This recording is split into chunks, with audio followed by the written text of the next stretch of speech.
బీహార్ ఎన్నికలకు దేశ రాజకీయాలకు ఆంధ్రప్రదేశ్కు సంబంధం ఉందా? బీహార్ ఎన్నికల్లో బీజేపీ ఓడిపోతే దేశంలో జరిగే పరిణామాలేంటి? బీహార్ నుంచి భారతీయ జనతా పార్టీని బయటకు పంపించేసేయండి.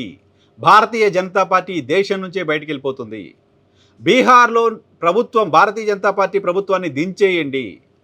ఈ దేశంలో భారతీయ జనతా పార్టీ ప్రభుత్వం పడిపోతుంది. కాంగ్రెస్ పార్టీ బీహార్ ఎన్నికల వేళ చేస్తున్న క్యాంపెయిన్ ఇది. బీహార్ నుంచి బీజేపీని తరిమేద్దాం, దేశంలో బీజేపీని దింపేద్దాం.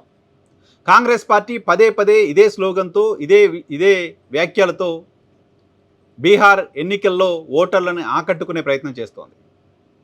ఇటీవల వరుస పరిణామాలు, ఆపరేషన్ సింధూర్, ఆ తర్వాత జరిగిన సంఘటనలు ఇవన్నీ చూసిన తర్వాత దేశంలో భారతీయ జనతా పార్టీ ప్రతిష్ట మసకబారింది లాంటి ఒక చర్చ జరుగుతున్న నేపథ్యంలో, బీహార్ ఎన్నికలు భారతీయ జనతా పార్టీకి భయం పుట్టిస్తున్నాయి లాంటి ఒక ఇంప్రెషన్ ఉన్న నేపథ్యంలో, బీహార్లో గెలవడానికి సంబంధించి ప్రజల మద్దతుతో కాకుండా ఎలక్షన్ కమిషన్లతో, ఈవీఎంలతో, దొంగ ఓట్లతో గెలిచే ప్రయత్నం బీజేపీ చేస్తుందని దేశంలో ప్రజలు బలంగా నమ్ముతున్న నేపథ్యంలో కాంగ్రెస్ పార్టీ బీహార్లో చేస్తున్న ఈ క్యాంపెయిన్ ఆసక్తిని కలిగిస్తోంది.